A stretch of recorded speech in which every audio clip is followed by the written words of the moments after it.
G'day Raiders family, Bourkeys here, and welcome to an albeit pretty late post-match top 10 review versus our Eels game from last Saturday in Darwin. Nonetheless, I hope it's no more or less impactful with exactly, in my view, what went down in that game that was not to our benefit, obviously. So look, before I get into the top 10, I really hope this is not a game that will bite us on the bum at the back end of the year. I'll cover a little bit further on the top 10 about our run home, but this was certainly one game I thought we'd have in the bank for sure, not playing at Bankwest to start with, and I thought we certainly had the cattle on paper to do a fairly comfortable job on Parramatta, but it wasn't to be. So look, let's get into the top 10, shall we? The first one I've got is win ugly, lose ugly. Sometimes you can win games and not play well, which on the surface may hide some more heavily underlying factors around how we're going beneath the surface. Look, I'm always a glass half full guy, and I always would prefer to win ugly. Sometimes, however, losing ugly can give you far more impact as an individual as to where you're at, and most importantly as a side where you're at and things that you need to work on. It was pretty much laid bare Saturday night, some issues we do have, which had we won, not playing well, may not have bubbled to the surface like they have post Saturday night's game. So we've got a lot to work on. I still think this loss will be a benefit to us out towards the back end of the year. But there are certainly areas and circumstances now where we really need to lift our bar if we want to compete with the top two, the Storm and the Roosters. I think Souths are a little bit of turmoil. I don't think they're going as well as a lot of people think they are. But yeah, a loss like that I think can certainly bring things out to the forefront really quickly and really honestly over the next couple of weeks. And I think when we come back against St George, we're going to see a different side. Number 2, I've gone for Nickel Clockstat. A super game from him again. What I found most refreshing from his game this week, or last weekend, is he's starting to branch his attack out. He's not concentrating as much around the middle. Sure, he's runs from dummy half. He took a couple of sets, first and third tackle on the weekend. But you saw in his try when he came off Jack, he's starting to get a little bit wider and really asking some lazy edge defenders some really good questions with his speed off the mark, his goose step and his footwork. So this is really a positive for us Raiders fans. If he can swing his attack around to start to hit the edges more, once Nick Kotrick comes back, which I'll talk about shortly, on that right edge, I think we can really explore some of the things that Shans can bring to our attack a lot more, and all for the positive. But a fantastic game from him once again. Number 3, I called it foot on the throat.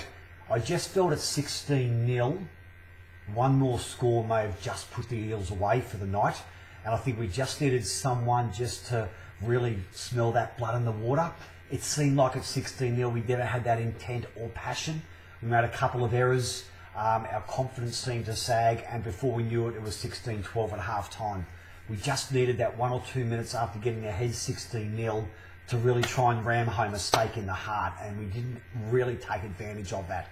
Once again, as I said in my point 1, it's that sort of ugly loss type of thing where you can really look at circumstances, how games are unfolding, and work on parts of the field or individuals or certain plays where you can try and get a score or really play a really tight field position to keep a side hemmed in and sweat on another mistake. We seemed at 16-0, as I said, we made a couple of crucial errors in those couple of sets of 6 after we got to that scoreboard, and that really put us on the back foot again all of a sudden. But just a learning curve, but we need to, next game we get into that situation, we need to really learn from our mistake and put our foot on the throat, so to speak. Number 4, I've gone Jack. Rocks and Diamonds game on the weekend. 5 or 6 really crucial errors that were there for everyone to see. You can't question his passion and his intent and his attitude when he's playing. His kick chases were great, but those handling errors were just, well, I mean, and you can sort of see now why Brad Fittler wanted his Origin reps playing as soon as possible after Origin, because that mindset may have lagged into Origin 3. Some ways you've got to forgive Jack. He hasn't been in that Origin arena before where you do come back a little bit here and there. But it was certainly one game where he would want to put in a draw, throw away the key and not look back on again. But once again, it's a learning curve for him. I don't expect him to play that badly again. As I said, his attitude, his determination with with defence, his attitude thing, and his attitude's great. It's just his attitude was very, very lazy when it came to some pretty simplistic fundamentals of catching ball, picking it up from dummy half, and those types of things. But once, as I said, I don't think you'll see that from Jack again this year. Number 5, I've gone for errors. As I said in my top 10 last week, I think it was number 10.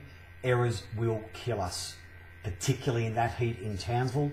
The errors will kill us, and they did. Once again, I'll come back to my first point, lose ugly.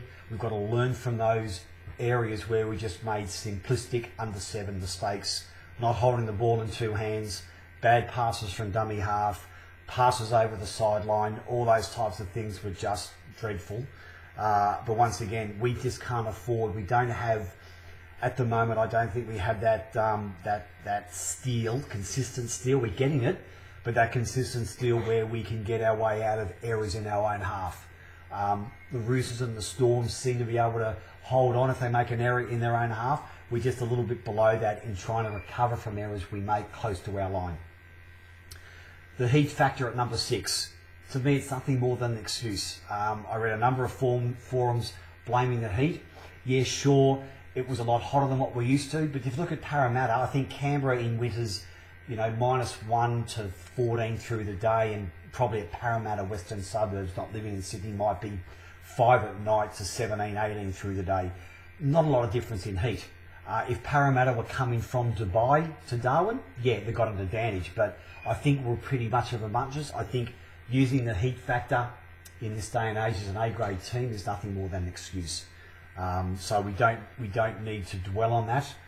We're bigger men than that, but we just can't keep using these excuses of external factors when we didn't play well enough. Certainly Parramatta could have used the same excuse if they were down 16-0, that it's too hot to recover, we're going to lose, and their own mindset could have melted away with the heat, but they stuck at their game plan where we didn't. And the heat factor for me is nothing more than an excuse. Number 7, I've gone for Bailey Simonson. I thought his game was terrific, getting the ball out of trouble. He had a lot more runs.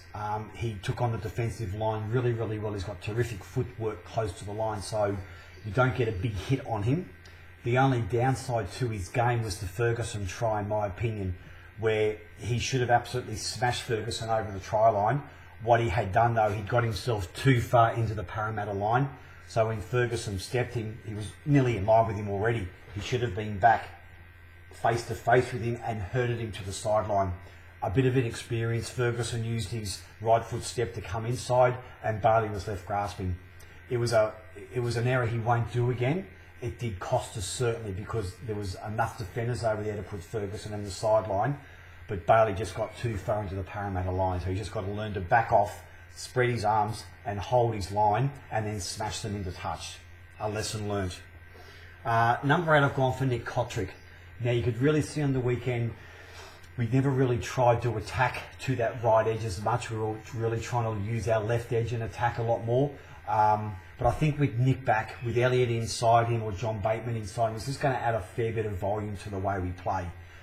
You can tell how much of an impact Nick now is in our attack. Sebastian Chris did a very solid job, don't get me wrong, but Parramatta played him very well. They were waiting for Aiden to pass to him, and then they'd herd Sebastian Chris and Bateman towards the sideline. We didn't have a lot of variety on that right edge in attack, which is where the CNK impact is going to be really critical when Nick comes back. You get a Kotrick, Nickel Clockstack, Quinella coming at you constantly in attack. It's going to ask a lot of defences which way they're going to go. So we do miss Nick right now, just with his body presence, his light footwork, and just his offloads to really force a defensive line to second guess which way they're going to go. Number 9, I've gone for change angles. It's a very simple playing rugby league on those types of services, that you change the angles of your runners so the defence is slipping and sliding all over the place. Parramatta did a lot of it. You look at the Manu Ma'u try where he come back inside and beat Horsburgh and Caesar. They were really changing their angles a hell of a lot, and we were a little bit slippy and slidey. We didn't seem to do that enough around the ruck area. It was still very much straight, where Parramatta really changed the angles really nicely, and our defence was sort of backpedaling a bit, and we weren't able to get off our line quick enough with the way they were moving the ball. Just a thing I think we might need to consider with some of these night games coming up, particularly in Canberra, where we just really need to change those angles up around the rucks to keep the defence guessing. Number 10 I've gone for on the horizon. As I said at the start, the Eels game should have been one we banked. Now we come out of the bye to the Dragons and the Tigers, and then over the next 5 weeks after that we have Roosters, Storm, Penrith, Manly, Cronulla. That's 5 sides that are in or around the top 8. We've got a really, really tough run home after those 2 weeks with the Tigers and the Dragons. In between those last few games, we've had the Warriors twice, and one game for the Warriors. It's the last game is away in Auckland. So it is not an easy run. By any stretch of the imagination, we need to get some wins in the bank and get some breathing space now between us and the bottom part of the 8.